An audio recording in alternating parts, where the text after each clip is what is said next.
Voilà, bon. Ok. Bye bye. Une humiliation. Salut à tous, on se retrouve pour le débrief du match. Real Madrid, FC Barcelone, victoire du FC Barcelone, 4 buts à 0, un doublé pour Robert Lewandowski, 54e et 56e minute de jeu, Lamine Yamal, 77e minute de jeu et Rafinha à la 84e minute de jeu. Merci aux personnes qui étaient présentes avec moi en live pour suivre le match. N'hésitez pas à liker et à vous abonner si vous êtes nouveau. Et on est parti pour les statistiques du match qui sont bien évidemment en faveur du FC Barcelone. 15 tirs pour le Barça, 7 tirs cadrés, 4 buts. Le Real Madrid, c'est 9 buts, 4 tirs cadrés, 0 but.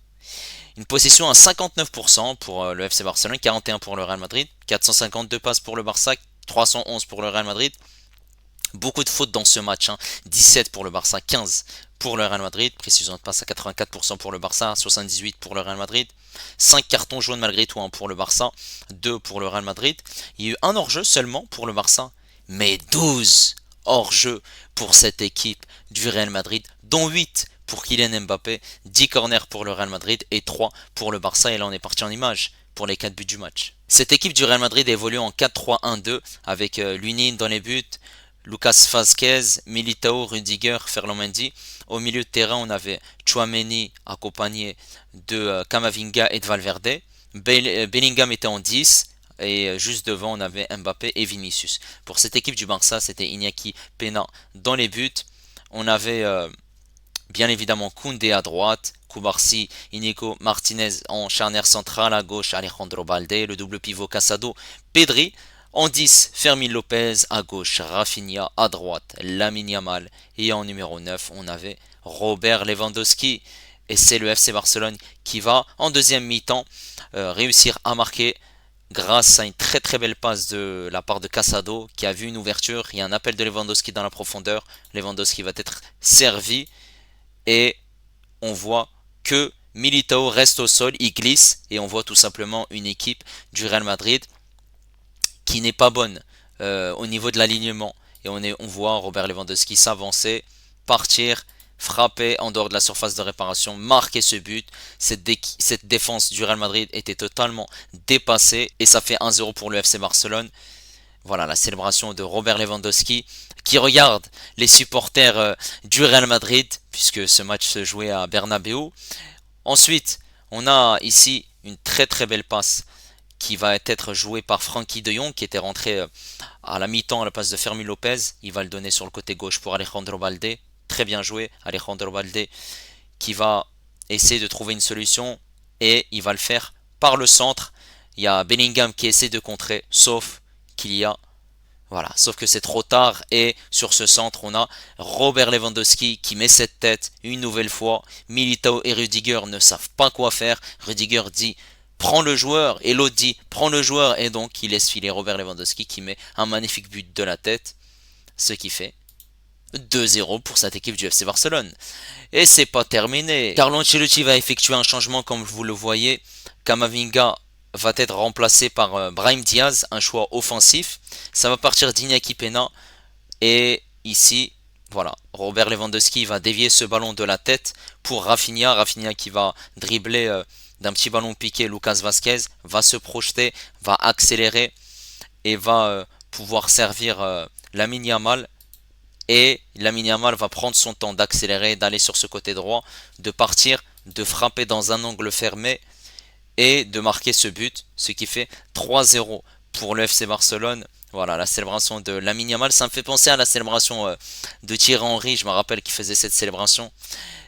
Ce n'est pas fini, puisqu'il y aura un quatrième but, et une nouvelle fois, ça va être, voilà, ça va partir de derrière, Inigo Martinez qui va mettre un très très bon ballon dans la profondeur, et on voit que cette défense du Real Madrid est totalement abandonnée, absente, et Rafinha va prendre son temps, va accélérer, va rentrer dans cette surface de réparation.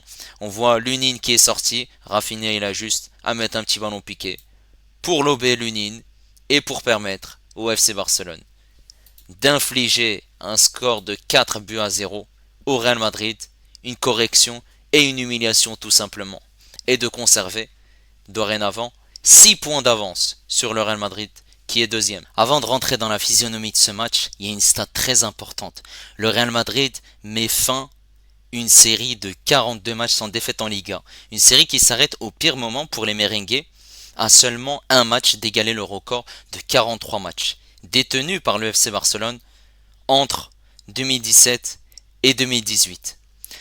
Et par rapport à cette rencontre, on a vu un Real Madrid entreprenant en première mi-temps qui s'est créé de multiples occasions, que ça soit par Mbappé, que ça soit par Vinicius. Mais voilà, forcément, ces occasions, ils n'ont pas abouti, puisque au départ, on avait un but de Kylian Mbappé et il y avait une position d'hors-jeu, bien évidemment. Et on a vu une équipe surtout du Barça qui encaissait, qui défendait, qui a eu des situations. Il y a eu cette frappe de Pedri en dehors de la surface de réparation. Il y a aussi une frappe de Yamal qui est passée au-dessus. Et aussi, voilà, une frappe, un centre plutôt de Rafinha. Et forcément, il y avait un défenseur du Real Madrid qui a pu s'opposer à ce centre. Mais sinon, voilà, pour le FC Barcelone, c'était compliqué en première mi-temps. Mais c'était surtout un Real Madrid qui, voilà, n'arrivait pas à concrétiser ses occasions, puisqu'il y avait beaucoup d'enjeux et beaucoup de mauvais alignements. Par contre, la deuxième mi-temps, c'était le jour et la nuit. On avait une équipe du FC Barcelone qui n'était plus du tout la même qu'en première mi-temps. Déjà, on a eu un changement très important, puisque Fermin Lopez n'a pas fait un gros match. Il est sorti, remplacé par De Jong, et on a vu une équipe du FC Barcelone qui arrivait à se créer des occasions. À se créer des occasions, ils ont fait 7 tirs cadrés dans ce match. Il y a eu 4 buts. En plus de ça, voilà, Robert Lewandowski qui a réussi à marquer ce but. Et forcément, le Barça a réussi à trouver la faille. La faille, elle se situe au niveau de cette défense qui n'était pas bonne du tout. En plus de ça, il faut souligner que le FC Barcelone a pris des risques. Hansi Flick, voilà, il a mis forcément un bloc haut pour le pressing et forcément, voilà, ça a laissé beaucoup d'espace derrière. Et en deuxième mi-temps, c'était largement mieux, que ce soit défensif ou offensif. Et ils ont réussi, grâce à Lewandowski, ce très bon ballon dans la profondeur de Casado, à réussir à trouver cette faille, à marquer ce but.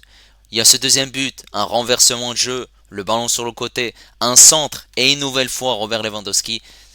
Et cette charnière Militao-Rudiger était complètement, voilà, à l'ouest, à l'abandon. Militao qui au sol sur le premier but. Deuxième, Militao et Rudiger, ils se regardent. Absent, clairement. Ensuite, sur le troisième but, on a Iñaki Peña, la déviation de Lewandowski pour Rafinha qui accélère, Yamal, une nouvelle fois cette défense qui est totalement absente. Et ensuite, on a un magnifique but, le quatrième but qui synonyme clairement que cette défense du Real Madrid était vraiment à l'ouest. Un ballon d'Inigo Martinez dans la profondeur et on voit une défense du Real Madrid qui est très haute. Forcément, Rafinha, avec l'efficacité, et il est en forme depuis le début de saison, marque un magnifique but, petit ballon piqué, et c'est parfait. Sachant qu'en deuxième mi-temps, le Real Madrid a eu des occasions, par Kylian Mbappé, des frappes, des arrêts de Lunin, des occasions par Vinicius, mais beaucoup d'hors-jeu, et beaucoup de mauvais choix, un manque d'efficacité. Et forcément, le Barça qui est en grande forme depuis le début de saison, malgré cet accident contre Osasuna, et cette défaite contre l'AS Monaco en Ligue des Champions, ils ont fait quand même une semaine parfaite. Voilà, cette victoire contre le Bayern 4-1, cette victoire aujourd'hui contre le Real Madrid 4-0, je m'y attendais pas, personnellement. Et ils ont fait un très grand coup puisque c'est une humiliation, clairement. Bravo en tout cas aux Blaugrana qui ont fait une très très très bonne performance. Maintenant on va rentrer plus en détail par rapport à ces joueurs qui, voilà, ont été excellents. Du côté du FC Barcelone, bien évidemment, et on a un Peña qui a été intéressant. Peña a fait des arrêts pertinents qui a permis, malgré tout, au Barça de ne pas encaisser de but, d'avoir un clean sheet. Mais il y avait quand même des hésitations dans ce match, voilà, des frayeurs. Il n'était pas en confiance en première mi-temps, en deuxième mi-temps c'était largement mieux. Forcément, lorsque son équipe va mieux, mène au score, donc c'est pas la même physionomie. Voilà, on va dire qu'il a fait un match plutôt correct. Sur ce côté droit, on avait Koundé. Koundé, il a fait très mal. Koundé, il a fait très très mal. Défensivement, offensivement, il était excellent. Il a mis beaucoup d'impact, beaucoup d'agressivité. Il était là dans les duels. Et ça a été excellent, hein, son match. On voit qu'il progresse, on voit qu'il se montre pertinent sur ce côté droit. Il n'y a rien à dire, hein. Bravo. C'est charnière centrale Koubarsi-Martinez. Et Koubarsi et Martinez, en première mi-temps, ils avaient un peu du mal. Et en deuxième mi-temps, on a un Martinez qui est passeur décisif sur le quatrième but de Rafinha. On a un Koubarsi qui a été bon, qui a mis beaucoup d'impact, qui a gagné des duels, qui a mis de l'agressivité. Forcément, voilà, il y avait un pressing de la part du Real Madrid, mais ils arrivaient à sortir proprement le ballon. Première mi-temps, c'était un peu compliqué, mais en deuxième mi-temps, c'était très très bien. Et on l'a vu clairement, hein, que voilà, ils étaient mal rentrés dans le match, mais ils ont montré un très très bon visage, hein, globalement. Sur ce côté gauche, on avait un Baldé percutant qui multipliait les courses à haute intensité, et il a été bon. Bon défensivement, offensivement, il s'est pas fait manger, hein, clairement, par ces joueurs du Real Madrid, même s'il y a eu des occasions, hein, quand même, mais ça reste tout de même satisfaisant. Voilà, globalement dans la rencontre. Au milieu de terrain, on a un Casado et Pedri. Mais Pedri, il a fait une rencontre extraordinaire. Pedri, il a ressorti les ballons proprement. Il a été excellent. En plus de ça, il a été repositionné en 10, hein, en deuxième mi-temps, vu que De Jong a été aux côtés de Casado, sachant que Fermin Lopez était sorti à la mi-temps, remplacé par De Jong. Et on a vu un Pedri très bon techniquement, qui jouait une touche de balle. Il y avait voilà, des circuits de passe qui étaient au top. Bravo, c'était bien animé. On retrouve un Pedri qui est excellent, au top du top. Il n'y a rien à dire. Casado, 21 ans, Casado. 21 ans, Casado qui disputait son premier Classico, qui a fait un match patron. Un match où il était partout. Et en plus de ça, c'est lui qui arrive à trouver cette ouverture pour Lewandowski. Casado, je trouve qu'il a une vision de jeu qui est très bonne.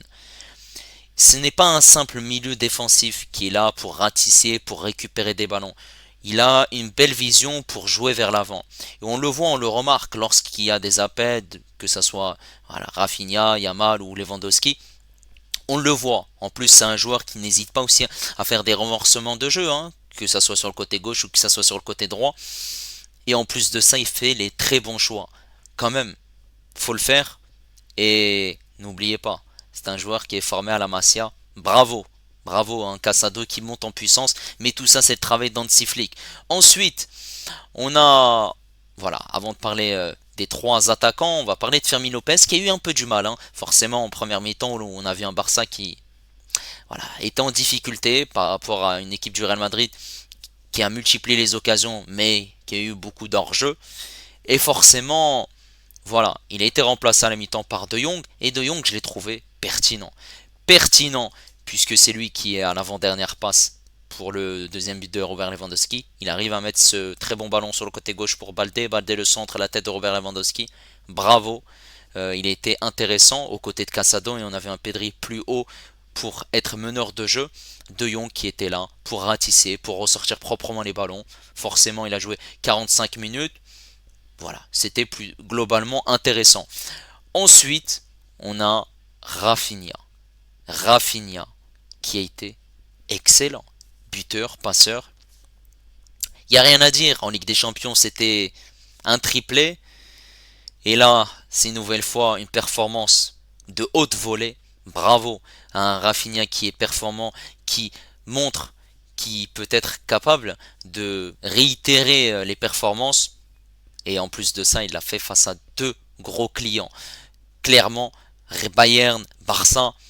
Rafinha est au top, il a été intéressant, percutant, il a su faire des différences, il a été intéressant dans la provocation.